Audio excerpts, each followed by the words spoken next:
여러분은 독립군의 어머니라고 불린 여성 독립운동가를 알고 계신가요? 2015년 영화 암살의 주인공 안호균의 실제 모델이 되었던 인물, 손가락을 3번이나 잘라 혈서를 쓰며 독립의지를 보여준 독립운동가, 바로 남자연 의사입니다. 오늘은 많은 분들이 잘 모르시지만 평생을 조국의 독립을 위해 헌신한 남자연 의사의 삶을 함께 알아보겠습니다. 남자연 의사는 1872년 12월 7일 경상북도 영양군 석보면 지경리에서 태어났습니다. 아버지 남정아는 유학자로 높은 학식을 갖춘 분이었습니다. 당시로서는 매우 드물게 남자연은 어린 시절부터 아버지에게 학문을 배웠습니다.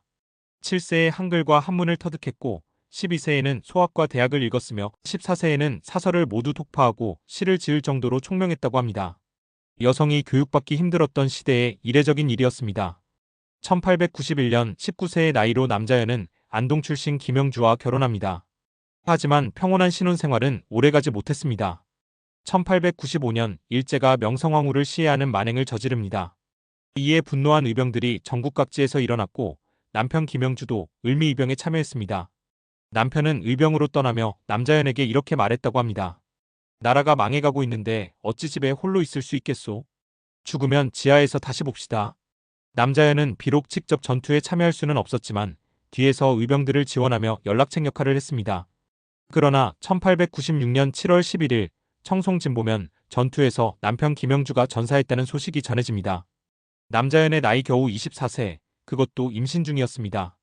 남편에게 아이가 생겼다는 사실조차 알리지 못한 채 과부가 된 남자연은 친정집에서 아들 0달 후에 성삼이라 불린 아들을 낳았습니다.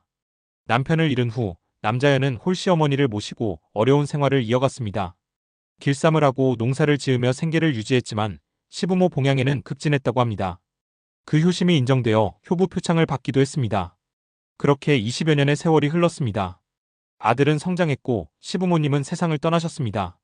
1910년 대한제국이 일제의 국권을 완전히 빼앗기는 경술국치가 일어납니다. 많은 독립지사들이 만주로 망명하기 시작했고 남자연의 친가와 시가의 인사들도 서간도로 떠났습니다. 1913년부터 남자연은 만주에 있는 독립운동가들과 편지를 주고받으며 연락을 이어갔습니다. 비록 경상도의 작은 마을에 있었지만 그녀의 마음은 이미 독립운동에 가 있었던 것입니다. 1919년 2월 말 서울에서 큰일이 벌어질 것이라는 소식을 들은 남자연은 서울로 상경합니다. 그리고 3월 1일 역사적인 만세운동이 일어났습니다. 남자연은 남대문교회를 중심으로 한만세운동에 적극 참여했습니다. 하지만 일제의 탄압이 거세지자 3월 9일 남자연은 결단을 내립니다. 47세의 나이로 아들과 함께 중국 랴오닝성 퉁화연으로 망명한 것입니다. 만주에 도착한 남자연은 1919년 5월 설립된 서로군정서에 합류합니다. 경상북도 출신 독립지사들이 만든 무장 독립운동단체였습니다. 1920년 8월 일본군은 만주 지역 독립군에 대한 대규모 토벌 작전을 시작합니다. 서로군정서는 백두산 안도현을 거쳐 지린성 어무현으로 이동했고 남자연도 함께 따라갔습니다. 그리고 그해 10월 21일부터 26일까지 청산리에서 독립군과 일본군 사이에 대규모 전투가 벌어집니다. 김자진이 이끄는 북로군정서와 신흥무관학교 생도들이 참여한 청산리 전투, 한국 독립운동사의 길이 남을 대승이었습니다. 이 전투에서 남자연은 총을 들고 싸우지는 않았지만 더 중요한 역할을 했습니다. 추운 만주 땅에서 동상에 걸리고 부상당한 독립군들을 치료했습니다. 큰 독에 물을 반쯤 채워 동상을 치료하고 상처를 돌보고 따뜻한 음식을 대접했습니다. 마치 친어머니처럼 말입니다. 이때부터 독립군들은 남자연을 독립군의 어머니라고 부르기 시작했습니다. 청산리 전투 이후 만주 지역 독립운동은 새로운 문제에 직면합니다. 바로 독립운동 단체들 간의 분열이었습니다. 3.1운동 이후 일제의 탄압을 피해 만주로 망명하는 동포들이 늘어나면서 독립운동 단체도 많아졌습니다. 하지만 그만큼 단체 간 사상과 노선 차이로 인한 갈등도 심해졌습니다. 1920년 8월 29일 국치기념대회가 열렸습니다. 1000여 명이 참석한 대회장에서 남자연은 충격적인 행동을 합니다. 자신의 왼손 엄지손가락을 잘라낸 것입니다. 그리고 그 피로 혈서를 써서 독립투쟁의 당위성과 독립운동 진영의 내부 분열을 질타하며 청중에게 호소했습니다. 사람들은 깊은 감명을 받고 오열했다고 합니다. 남자연은 독립운동 단체들을 찾아다니며 통합을 이끌어냈습니다.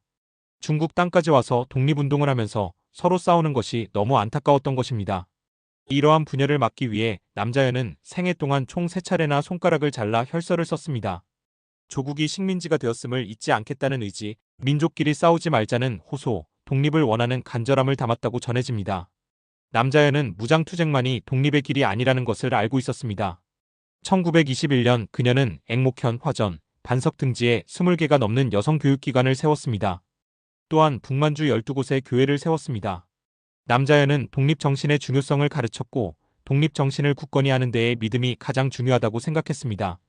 여성도 독립투쟁 활동을 해야 한다고 강조했고 여의군이 제대로 육성되어 전쟁에 참여해야 한다는 소신을 가지고 있었습니다. 1928년 1월에는 길림여자교육회의 부흥총회를 열고 만주 한인 여성들의 통합과 운동 결집을 위해 적극적으로 활동했습니다. 그녀의 아들 김성삼도 신흥무관학교에 입학하여 아버지와 어머니의 뜻을 이어 독립운동에 매진했습니다. 1926년 남자연은 더욱 대담한 계획을 세웁니다. 바로 사이토 마코토 조선 총독의 암살이었습니다. 사이토는 3.1 운동 이후 조선 총독으로 부임하여 겉으로는 문화 정치를 표방했지만 실제로는 헌병을 경찰로 이름만 바꾸어 병력을 증강하고 많은 지식인들을 회유하여 친일파로 만든 인물이었습니다. 남자연은 박청산, 이청수와 함께 국내로 잠입했습니다. 아들에게 이렇게 말했다고 합니다. 나라가 없으면 살아도 죽은 것이나 진배 없으니 나의 죽음을 슬퍼할 필요는 전혀 없다. 사이토의 목숨을 끊어 조선을 부흥시키는 일은 내가 할 수 있는 가장 귀한 일이요. 시대가 원하는 책무다. 나는 이미 많이 살았으니 죽는 것이 원통할 리도 없다. 너는 이 어미가 하는 일을 자랑스럽게 여기거라. 하지만 경비가 철저해지면서 암살 계획은 실행되지 못했습니다. 남자연은 눈물을 머금고 만주로 돌아가야 했습니다. 1927년 2월 길림대검거 사건이 발생합니다. 안창호를 비롯한 독립운동계 지도자 175여 명이 중국 관원에게 체포되었습니다. 당시 지린에서 군사행동단체의 통일과 대독립당 결성을 토의하던 중이었습니다. 중국 경찰이 일본 경찰에게 이들을 넘길 가능성이 있었습니다. 남자연은 구명운동에 앞장섰습니다. 옥바라지를 하면서 이 사건을 여러 곳에 알리고 비상대책반을 꾸리는 등 뛰어난 활약을 보였습니다. 결국 독립운동가들은 무사히 석방될 수 있었습니다. 1931년 10월 남자연의 오랜 동지이자 만주에 왔을 때 버팀목이 되어주었던 김동삼이 하얼빈에서 일본 경찰에 체포되었습니다. 김동삼의 체포 소식을 들은 남자연은 그를 구출하기 위한 작전을 세웠습니다. 김동삼이 국내로 호송된다는 정보를 입수한 그녀는 무장한 채 열차에 잠입했습니다. 하지만 동지들의 행동 지연으로 작전은 실패했습니다. 그럼에도 남자연은 포기하지 않았습니다. 김동삼의 친척으로 위장하여 면회를 허가받고 그의 지시사항을 동지들에게 전달하는 연락책 역할을 해냈습니다. 1932년 국제연맹의 조사단이 만주사변의 진상을 조사하기 위해 만주에 도착했습니다. 남자연은 다시 한번 손가락을 잘랐습니다. 그리고 조선독립원이라는 혈서를 써서 손가락과 함께 조사단에게 보내 우리 민족의 강렬한 독립 정신을 전달했습니다. 하지만 이 일로 남자연은 일본 경찰에게 체포되어 감옥에 갇히게 됩니다. 감옥에서 남자연은 최후의 저항을 선택합니다. 단식투쟁이었습니다. 15일 동안 아무것도 먹지 않았습니다. 목숨이 위태로워지자 보석으로 풀려났지만 몸이 너무 쇠약해진 그녀는 더 이상 버티지 못했습니다. 1933년 8월 22일 남자연 의사는 62세의 나이로 하얼빈의 조선여관에서 순국했습니다. 마지막 순간 남자연은 아들에게 중국 돈 248원 80전을 건네며 유언을 남겼습니다. 200원은 조선이 독립되는 날 정부의 독립축하금으로 바쳐라. 내 생전에 독립을 보지 못하면 내 자손에게 똑같이 유언해라. 그리고 이렇게 말했다고 합니다. 사람이 죽고 사는 것이 먹는 데 있는 것이 아니고 정신에 있다. 독립은 정신으로 이루어지느니라. 죽어가는 순간에도 정신의 중요성을 이야기한 것입니다.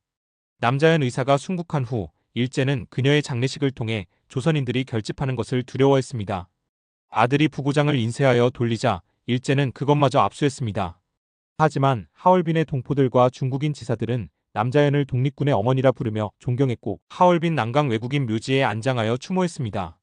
그리고 마침내 1946년 3월 1일 광복 후 첫 31절 기념식에서 남자연이 남긴 독립축하금 200원이 김국, 이승만 등 대한민국 임시정부 요인들에게 전달되었습니다. 13년이 지나 이루어진 유언이었습니다. 정부는 1962년 남자연 의사에게 건국훈장 대통령장을 추서했습니다. 여성이라는 이유로 총을 들고 전투에 나서지 않았다는 이유로 오랫동안 잊혀졌던 이름.